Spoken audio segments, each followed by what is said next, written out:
Hi guys, welcome back to new video. दोस्तों, class 12 का examination ख़त्म हो गया है और आप सभी को मालूम होगा कि क्लास 12 के बाद आपको क्या पढ़ना है। अगर नहीं मालूम है तो एक दो दिन लेकर रेस्ट लेकर आप सोच सकते हैं कि मुझे क्लास 12 का एग्ज़ाम ख़त्म हो गया, अब क्या करना है। या यहाँ के आपके जो पेरेंट्स होंगे वे भी वेटिंग कर रहे होंगे कि अब क्या फर्दर क्या। तो आप यहाँ पर आप एक कंक्रीट डिसीजन लेना पड़ेगा और उसमें विदाउट डिले, कुछ भी डिले ना करते हुए आपको आगे बढ़ना पड़ेगा। तो मैं यही सजेस्ट करूँगा कि जल्द से जल्द आपका डिसाइड हो गया है तो बहुत ही अच्छा बात है कि आप डिसाइड कर चुके हैं। अगर नहीं किए हैं तो आप डिसाइड कीजिए मुझे क्या आगे करना है, अगर इंजीनियरिंग फील्ड तरफ जाना है या मेडिकल फील्ड तरफ जाना है। तो मैं यहाँ पर मेडिकल स्टूडेंट्स को सजेस्ट कर रहा हूँ, लेकिन वो आप किसी भी कॉम्पिटिटिव एग्जामिनेशन में हो तो वो आप पर भी फिट हो सकता है। तो आप आ गए हैं तो ये वीडियो देखें।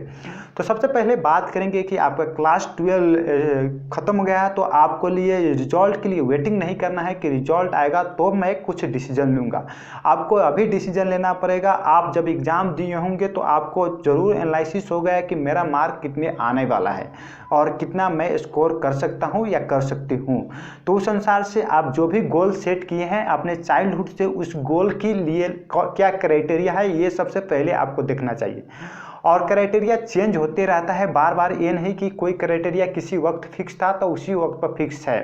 तो आप किसी काउंसलर से या किसी अपने सीनियर से बुझ समझकर आगे बढ़ सकते हैं या कहीं यूट्यूब पर भी किसी का वीडियो देखकर आगे बढ़ सकते हैं। उसी तरह से आप मेडिकल फील्ड में हैं तो मेडिकल फील्ड के लिए हमने इंट्रांस एग्जाम टिप्स प्लेलिस्ट बनाया है, वहाँ से भी आप जाकर चेकआउट कर आगे बहुत सारी चीज़ें सीख सकते हैं। उसी तरह से MBBS से रिलेटेड आपको MBBS में इंटरेस्ट है तो MBBS इन नेपाल प्लेलिस्ट देखकर भी आप सीख सकते हैं कि क्या क्या क्राइटेरिया है MBBS इन नेपाल के लिए। उसी तरह MBBS एब्रॉड कहकर एक प्लेलिस्ट है, वहाँ से आप जाकर चेकआउट कर देख सकते हैं कि MBBS एब्रॉड कहीं पर बाहर पर जाने के लिए करने के लिए MBBS क्या आपको ज़रूरत पड़ सकता है, क्या क्या क्राइटेरिया हो सकता है।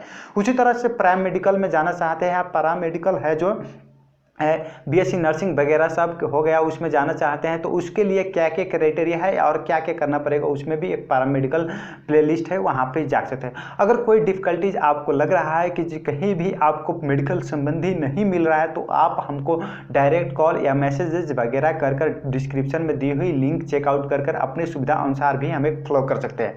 दोस्तों, अब लगते हैं वीडियो की तरफ। तो वीडियो में क्या कहूँगा कि अगर किसी भी आप कॉम्पिटिटिव एग्जामिनेशन में है तो आप अपना प्रिपरेशन अभी से स्टार्ट कर दें विदाउट वेटिंग फॉर रिजल्ट। तो सबसे पहले अगर आप मेडिकल फील्ड के लिए कर रहे हैं तो आपके लिए यहाँ पर MCQ के क्वेश्चन आएगा।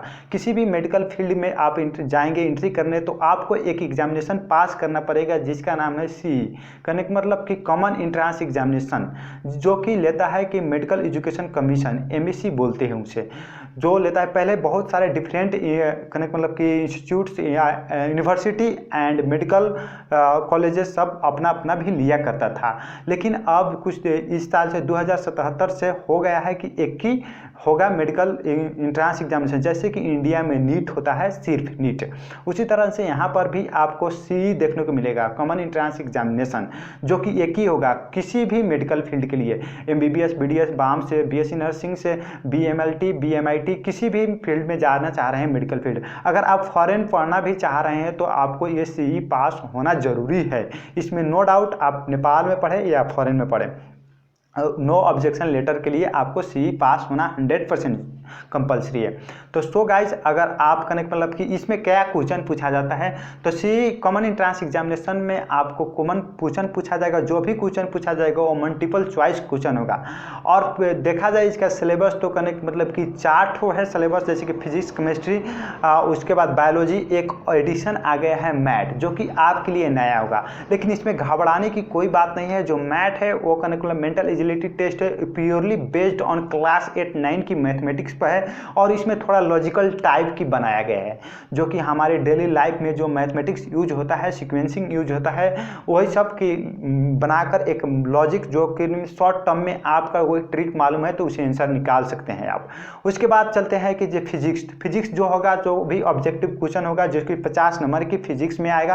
केमिस्ट्री भी 50 नंबर का होगा और बायोलॉजी 80 नंबर का 80 क्वेश्चन होगा। ये 200 टोटल क्वेश्चन होगा 200 का, और एक क्वेश्चन का मार्क 200 सॉरी एक क्वेश्चन का मार्क 1 होगा और 200 क्वेश्चन का मार्क 200 होगा, जिसमें से आपको मिनिमम स्कोर करना पड़ेगा 50% एंड 100 मार्क्स, ताकि आप किसी भी मेडिकल फील्ड में जा सकते हैं। तो इसमें आपका इस साल जो एग्जामिनेशन हुआ था उसमें करने का मतलब कि एमबीबीएस के लिए ऑनलाइन एग्जाम हुआ था।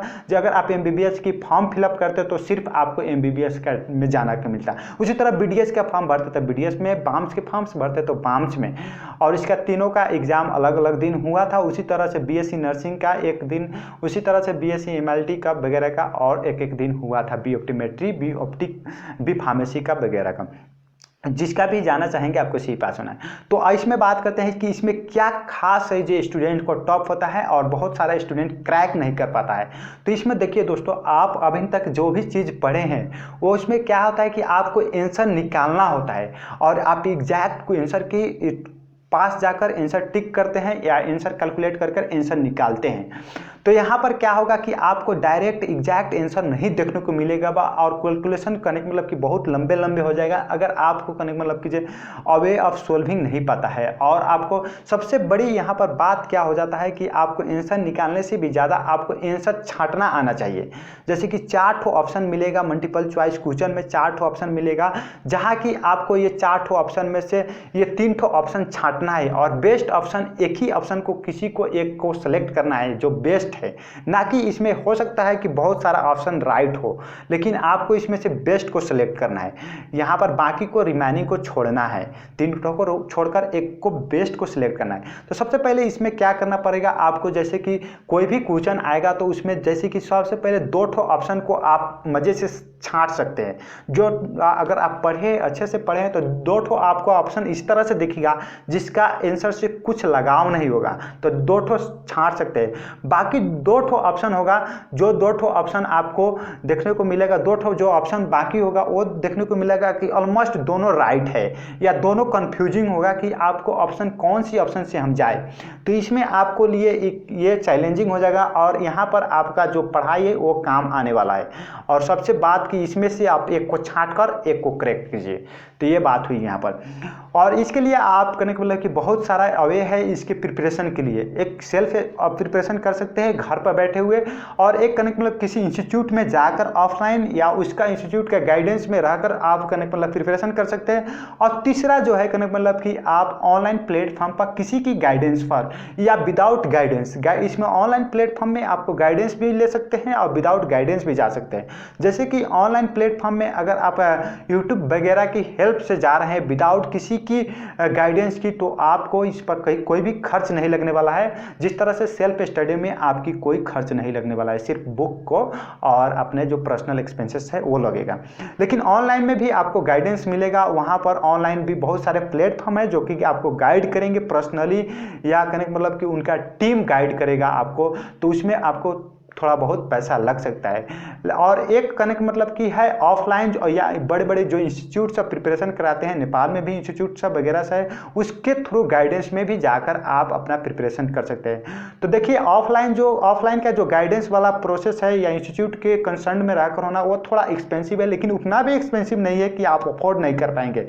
थोड़ा बहुत कंपेयर टू नेपाल, तो बहुत नेपाल की कंपेयर करें या दूसरे देश की से कंपेयर करें नेपाल का, तो नेपाल का जो है वो बहुत कम ही है, अफोर्डेबिलिटी है, किसी भी अफोर्ड कर सकता है। तो मैं सबसे पहले तो आपको सजेस्ट करूंगा कि किसी भी ऑनलाइन में जाए या ऑफलाइन में जाए, आप गाइडेंस वाला चूज करें, कि विदाउट गाइडेंस आपको बहुत प्रॉब्लम हो सकता है। और रेयरली कोई बच्चा होता है कि विदाउट गाइडेंस अपना सब कुछ टाइमली मैनेजमेंट कर सकते हैं। एक स्टूडेंट का क्या है कहने का मतलब कि किसी भी काम का आप इफेक्टिवनेस देखोगे तो प्रेशर में जो काम होता है, किसी की गाइडेंस में काम होता है, किसी की लीडरशिप में काम होता है, उस काम का जो आउटपुट होता है वो ज़्यादा होता है और उसका एफिशिएंसी भी ज़्यादा होता है। तो मैं सबसे पहले यही सजेस्ट करूंगा कि आप किसी की गाइडेंस में रहें। हो सके तो आप ऑफलाइन या बड़े इंस्टीट्यूट है उसके गाइडेंस में रहकर अपना प्रिपरेशन करें, ताकि आने वाले दिन में आपको पछतावा ना हो कि कहने का मतलब कि मेरा बहुत सारा समय चल गया।